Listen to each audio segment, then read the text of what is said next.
Face à la maltraitance et à l'expulsion massive des ressortissants d'Afrique de l'Ouest et du Centre en Algérie et en Libye, les organisations de défense des droits des migrants telles que le CSDM, l'AME et le FISPA ont décidé de conjuguer leurs efforts pour dire non à la violation des droits de l'homme par ces deux pays. Dans une déclaration commune lue le samedi dernier lors d'une conférence de presse, ces organisations avaient invité les dirigeants africains à prendre leurs responsabilités afin de mettre fin au traitement inhumain que subissent les ressortissants d'Afrique de l'Ouest et du Centre dans ces différents pays. Ce cri de cœur lancé par ces organisations semble avoir des échos.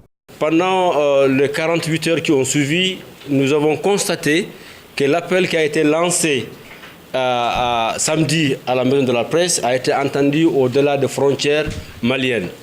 Le gouvernement nigérien a décidé samedi, le dimanche, qu'ils n'accepteront plus qu'on déverse les ressortissants, c'est le mot qui convient, de la CEDEAO au Niger. Si l'Algérie décide d'expulser les immigrés se trouvant sur leur sol, il reviendra à eux de les mettre dans un avion et les amener dans leurs pays respectifs. Alors, cela reste encore à être entendu par l'autorité algérienne. Face à cette situation d'expulsion massive des migrants en Algérie, dont des centaines de Maliens, le consortium tape du poing sur la table et dénonce l'indifférence des autorités.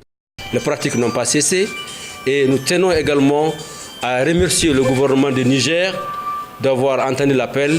Nous regrettons que le gouvernement malien, jusqu'à cet instant T, ils n'ont absolument rien dit. Ils n'ont pas dit un mot.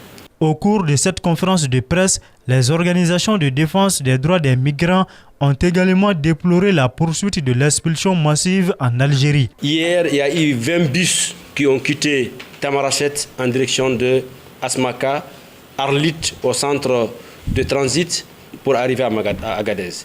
Ça, c'est des bus qui sont arrivés ce matin à Asmaka. Ce matin, il y a eu encore 20 bus qui ont quitté l'Algérie en direction de Samaka. Ça veut dire que les arrestations continuent, les expulsions continuent. Et nous tenons à attirer l'opinion nationale et l'opinion internationale. Et ces pratiques sont devenues très inquiétantes. Présents à la conférence de presse des partis politiques de l'opposition hier lundi, les membres du consortium ont tenu à préciser que leur regroupement n'appartient à aucune formation politique. Son seul et unique objectif est la défense des droits des Maliens établis à l'extérieur.